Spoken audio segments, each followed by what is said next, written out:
بسم اللہ الرحمن الرحیم۔ اللہم صلی علی محمد و آل محمد و عجل فرجہم۔ آج کا ہمارا ٹاپک ہے 17 ربیع الاول کی مناسبت سے محمد مصطفیٰ صلی اللہ علیہ وآلہ وسلم کی سوانح حیات۔ مختصر طور پر مختصر میں اس لیے کہہ رہی ہوں کہ آپ صلی اللہ علیہ وآلہ وسلم کی سوانح حیات اگر بیان کرنے بیٹھیں تو زندگی کم پڑ جائے گی اور آقا دو جہاں محمد مصطفیٰ صلی اللہ علیہ وآلہ وسلم کی باتیں ختم ہی نہ ہوں۔ لہٰذا بہت مختصر کر کے اختصار کے ساتھ آقا دو جہاں محمد مصطفیٰ صلی اللہ علیہ وآلہ وسلم کے بارے میں بات کرنا چاہتی ہوں۔ حضرت محمد مصطفیٰ صلی اللہ علیہ وآلہ وسلم محمد بن عبداللہ، حضرت اسماعیل علیہ السلام نبی کے 29 پشت اور حضرت آدم علیہ السلام کے 69 پشت، یعنی حضرت آدم علیہ السلام کی وفات کے 9700 سال 4 مہینے بعد شیعہ علماء کے قول کے مطابق 17 ربیع الاول، اور یہاں پر بات کاٹ کر کہنا چاہوں گی کہ ہمارے اہل سنت کے مطابق جو ہے وہ 12 ربیع الاول بروز پیر ہے، لیکن شیعہ علماء کے قول کے مطابق 17 ربیع الاول بروز جمعہ، یعنی 29 اگست 571 عیسوی صبح صادق کے وقت پیدا ہوئے۔ آپ کے پدر بزرگوار جناب عبداللہ بن عبد المطلب بن ہاشم بن عبد مناف، مادر گرامی آپ کی جناب آمنہ قبیلہ بنی کلاب کی شریف زادی اور رئیس خاندان سے تعلق رکھتی تھیں۔ شجاعت اور بہادری میں یہ خاندان بہت ممتاز گزار رہا ہے اور عرب میں بہت مستند تھا۔ شیب ابو طالب مکہ میں آپ کی ولادت ہوئی۔ آپ علیہ السلام کے والد عبداللہ آپ صلی اللہ علیہ وآلہ وسلم کی ولادت سے 2 مہینے پہلے ہی وفات پا چکے تھے۔ آپ کے دادا عبد المطلب موجود تھے اور وہی آپ کے کفیل ہوئے، اور آپ صلی اللہ علیہ وآلہ وسلم کے چچا جناب ابو طالب علیہ السلام آپ کی ہر طرح سے کفالت اور دیکھ بھال کرتے رہے۔ آپ صلی اللہ علیہ وآلہ وسلم کا اسم مبارک محمد اور احمد ہے۔ آپ صلی اللہ علیہ وآلہ وسلم کی کنیت ابو القاسم ہے۔ آپ کے القاب 1000 سے زیادہ ہیں۔ جو زیادہ مشہور ہیں ان کو ہم یہاں بیان کرتے ہیں، من جملہ ان کے مصطفیٰ، مجتبیٰ، محمود، شفیع، شافع، خاتم الانبیاء، رسول اللہ، حبیب اللہ، اشرف المرسلین، سید البشر، محبوب حق، طاہر، مختار، سراج منیر، امین، صادق، شمس الضحیٰ، بدر الدجیٰ، طٰہٰ، یاسین، مزمل، مدثر، سرور کائنات، فخر موجودات، سید العالم وغیرہ وغیرہ بہت سے القابات ہیں۔ حضرت صلی اللہ علیہ وآلہ وسلم کی ولادت کے وقت کی بات کرتے ہیں تو شہر مکہ تاریکیوں اور خاموشیوں میں ڈوبا ہوا تھا۔ زندگی کے آثار دور دور تک نظر نہیں آ رہے تھے، البتہ چاند اپنی عادت کے مطابق دھیرے دھیرے پہاڑوں کی اوٹ سے گزرتا ہوا ذرا بلندی پر آ گیا تھا اور اپنی ٹھنڈی ٹھنڈی شعاعیں مکہ کے معمولی اور سادہ گھروں اور ریگستانی ذروں پر بکھیر رہا تھا۔ رفتہ رفتہ آدھی رات گزر گئی اور حجاز کے جلتے جھلستے ہوئے صحراؤں پر ٹھنڈی ٹھنڈی ہوائیں چلنے لگیں۔ ذرا دیر کے لیے ریگستانوں کے سینوں میں لگی آگ ٹھنڈی ہوئی۔ ریاکاری سے دور خلوص کی اس بزم میں ستاروں کی موجودگی نے ان میں اور اضافہ کر دیا۔ صبح ہو چکی ہے، نسیم سحر ہولے ہولے چل رہی ہے، مرغان خوش الحان سحر انگیز نغمے فضا میں منتشر کر رہے ہیں، گویا کسی معشوق سے راز و نیاز کر رہے ہیں۔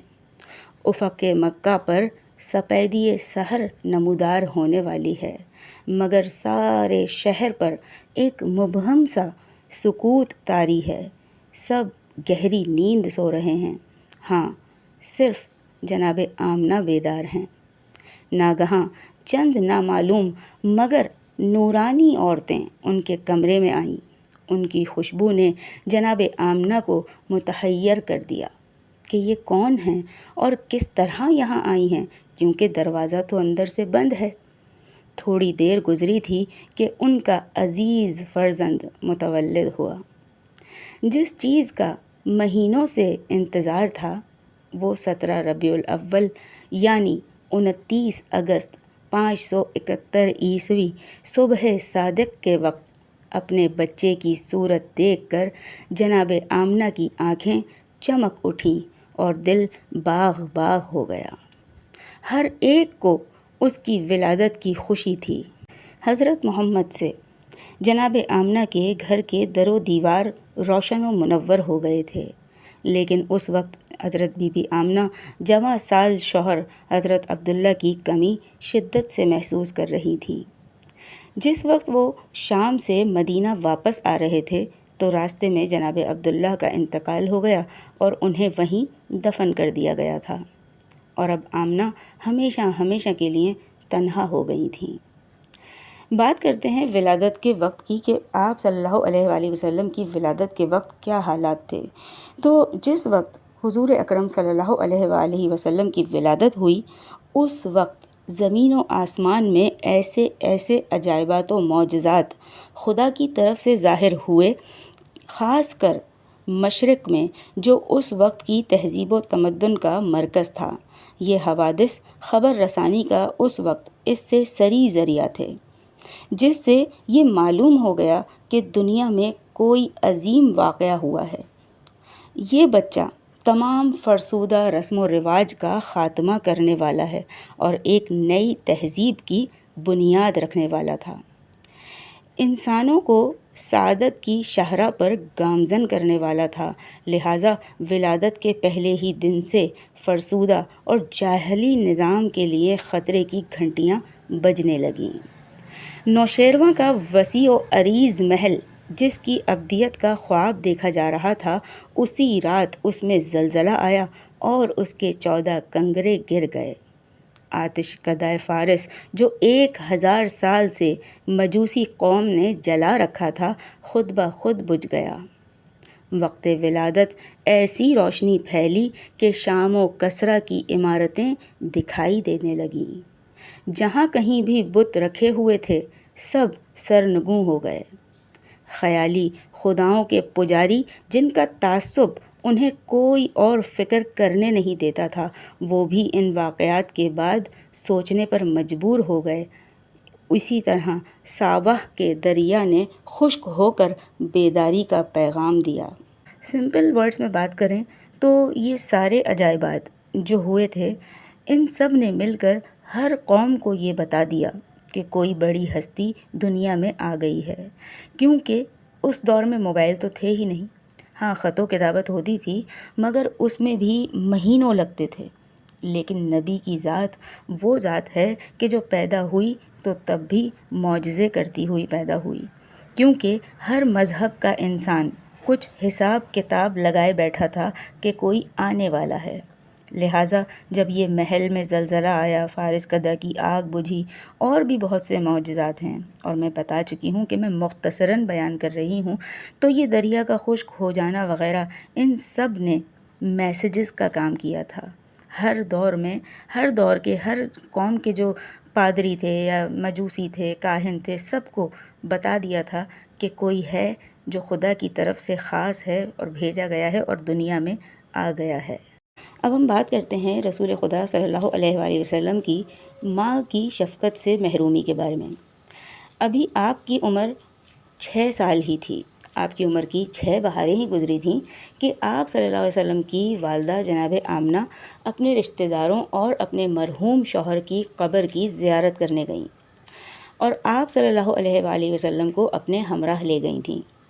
مدینے میں رشتہ داروں سے ملاقات کی اور شوہر کی قبر کی زیارت کر کے اپنے عہد کی تجدید کی، اور پھر مکہ واپس آنے لگیں کہ راستے میں ابوا نامی جگہ پر آپ کی والدہ بی بی آمنہ کا انتقال ہو گیا۔ جی تو سامعین گرامی، یہ تھے مختصراً نبی کی پیدائش کے وقت کے حالات۔ اور اب بات کرتے ہیں کہ محمد اور آل محمد تو اس وقت بھی تھے، جب کہ ابھی وجود آدم بھی تخلیق نہ ہوا تھا، بلکہ جناب آدم علیہ السلام کی توبہ بھی ان ذوات مقدسہ کے وسیلے سے ہی قبول ہوئی تھی۔ اس پر سب متفق ہیں۔ یہ تاریخیں ہیں ماہ ربیع الاول کی، اور ابھی تو ماہ ربیع الاول کا بھی وجود نہ تھا اور میرا نبی تھا۔ اور مقام غور و فکر ہے کہ 12 اور 17 میں فرق بھی تو ہے نا، 5 کا۔ یہی فرق شروع سے چلا آ رہا ہے۔ جو اس فرق کو پہچان گیا بس حبدار محمد اور آل محمد بن گیا۔ الحمدللہ مکتبہ تشیع والے تو 12 سے 17 ربیع الاول پورا ہفتہ ہی اتحاد بین المسلمین کی غرض سے مسرت و شادمانی کے ساتھ ایام وحدت کے طور پر مناتے ہیں، کیونکہ 17 ربیع الاول کو ہمارے چھٹے امام جعفر صادق علیہ السلام کی بھی ولادت ہے، اس لیے پورا ہفتہ ہم مناتے ہیں۔ پورا ہفتہ اتحاد بین المسلمین کی غرض سے منایا جاتا ہے اور پورے ماہ مبارک ربیع الاول کو ہی اپنے لیے پاک پروردگار کی طرف سے فیوز و برکات کا مہینہ سمجھتے ہیں، کیونکہ اسی ماہ میں میلاد نبی صلی اللہ علیہ وآلہ وسلم کی مبارک ساعتوں کے ساتھ ساتھ عید بی بی زہرا صلوات اللہ علیہا بھی ہے، اور نواسہ رسول پاک صلی اللہ علیہ وآلہ وسلم آفتاب امامت کی تیسری کرن امام حسن مجتبیٰ علیہ السلام کی آمد بھی ہے، اور اسی ماہ میں خانوادہ عصمت و طہارت اہل بیت علیہم السلام کے مبارک و محترم چہروں پر ہلکی سی مسکراہٹ نمودار ہوئی تھی۔ اس لیے ہماری تو دعا ہے کہ خدا آپ اور ہم سب کو 12 والا بنائے۔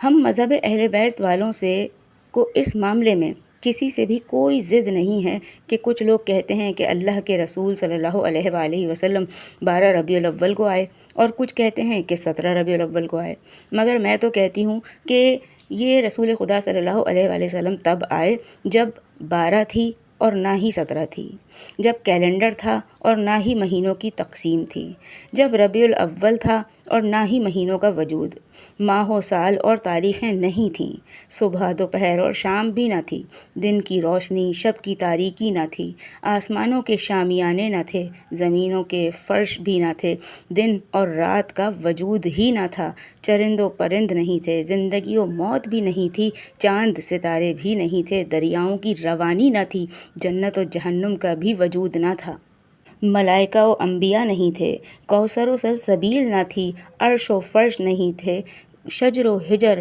اور لوح و قلم بھی نہ تھا۔ غرض یہ کہ کچھ بھی نہ تھا، یا وہ خالق تھا، یا کنت و کنزا مخفیہ کی صدا تھی، یا موجب تخلیق کائنات محمد اور آل محمد کی ذوات مقدسہ تھیں۔ خالق ان پہ درود و سلام بھیج رہا تھا اور یہ اپنے پروردگار کی تسبیح و تقدیس فرما رہے تھے۔ پھر بھی اگر آپ 12 پہ اصرار کرتے ہو تو کہ آپ صلی اللہ علیہ وآلہ وسلم کی آمد 12 ربیع الاول کو ہوئی ہے، تو اسی دن آپ موجب تخلیق کائنات محبوب خدا صلی اللہ علیہ وآلہ وسلم کا وصال یعنی وفات بھی تسلیم کر رہے ہو۔ تو وصال پیغمبر اکرم صلی اللہ علیہ وآلہ وسلم پہ آپ کی یہ خوشی بینڈ باجے، جھنڈیاں و جلوس اور اونٹوں، گھوڑوں اور خچروں پہ بیٹھ کر ہلا گلا، ڈانس، یہ سب کیا ہے؟ خود پیغمبر اکرم صلی اللہ علیہ وآلہ وسلم نے اپنی حیات مبارکہ میں حضرت ابو طالب علیہ السلام اور حضرت بی بی خدیجۃ الکبریٰ سلام اللہ علیہا کے وصال پہ عام الحزن یعنی پورے سال کو غم کا سال قرار دے کر اپنی امت مسلمہ میں اسے سنت قرار دیا کہ کسی بھی محسن اسلام یا محسنہ اسلام کی وفات پہ خوشیاں نہیں منائی جاتیں بلکہ غم منایا جاتا ہے۔ تو آپ کو نبی کا دکھ نہیں ہے، کیونکہ آپ کے ہاں تو 12 فات ہے نا، ہمارے ہاں 12 فات کہلائی جاتی ہے نا، 12 فات ہے، 12 فات۔ اس حساب سے ہمارا یہ خوشی منانا مجھے سمجھ میں نہیں آتا کیا ہے بھائی۔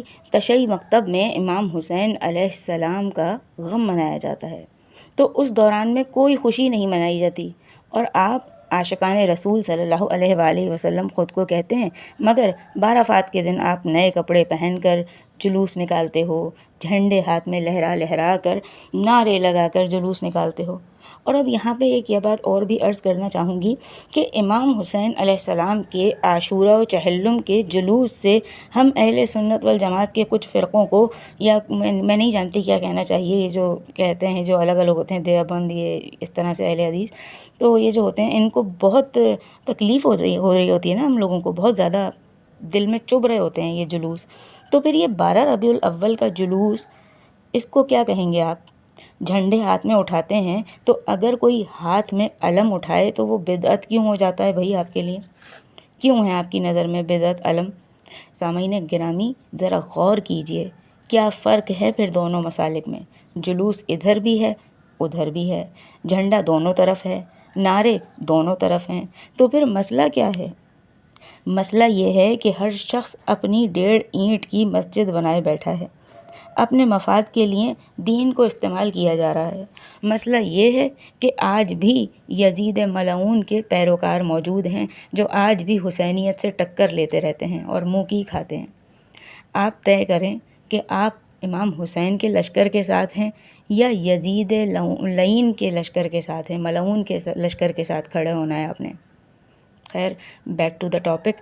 12 فات جانتے ہیں کہ یہ ایشو کیوں ہوا ہے 12 ربیع الاول اور 17 ربیع الاول کا؟ یہ کیوں ہمارے اندر اس میں تضاد آ جاتا ہے؟ اس لیے ہیں کہ اگر آپ نے تاریخ ولادت رسول خدا صلی اللہ علیہ وآلہ وسلم رسول اللہ کے گھر والوں سے پوچھی ہوتی تو آپ کو ٹھیک سے پتہ ہوتی، اور آل رسول صلی اللہ علیہ وآلہ وسلم کے مطابق 17 ربیع الاول ہے. پرابلم یہی ہے کہ ہم نے دین کو رسول اللہ کے گھر والوں سے لینے کے بجائے رسول اللہ کے ساتھ رہنے والوں سے لیا ہے. سامعین گرامی ابھی بھی غور کریں، سوچیں کہ جب آپ کو رسول اللہ کی ولادت اور شہادت کا فرق ہی نہیں پتہ تو کیا کچھ آپ کو حذف کر کے بتایا گیا ہوگا؟ تحقیق شرط ہے، بس تحقیق کیجئے. لیکن آج کل کے دور میں ہمیں کتابیں پڑھنے کا ٹائم ہی نہیں ہے، اسی لیے میں ایسی ویڈیوز بنا کر ہم اپنے اہل سنت بہن بھائیوں کی رہنمائی کرنا چاہتی ہوں، اور اپنی آخرت کی فکر کیجئے، یہی کہنا چاہوں گی. ہمیں آخرت میں نبی اور نبی کی آل کی شفاعت کی ضرورت پڑے گی، اور شفاعت کے لیے جان پہچان ہونا ضروری ہے. آپ ذرا سوچیں کہ محشر میں نبی اگر آپ سے کہیں کہ تم کو جب پتہ تھا کہ میں 12 ربیع الاول کو اس دنیا سے چلا گیا تھا، پردہ کر گیا تھا، تو تم نے خوشی منائی کیوں؟ اس وقت آپ کیا دکھا سکیں گے منہ نبی کو؟ نبی بولیں گے کہ حسین و حسن میرے بیٹے تھے، تم نے ان کا غم منایا؟ تو آپ کیا کہیں گے کہ رسول اللہ نہیں، ہم نے غم نہیں منایا، ہم تو ان کا غم منانے والوں کا تماشا دیکھنے جاتے تھے، اپنے بچوں کو تاشے دلاتے تھے اس دن، ڈھول تاشے جو ملتے ہیں. آپ سوچیں کہ اس وقت کیا ہوگا؟ کیا نبی آپ کی شفاعت کریں گے؟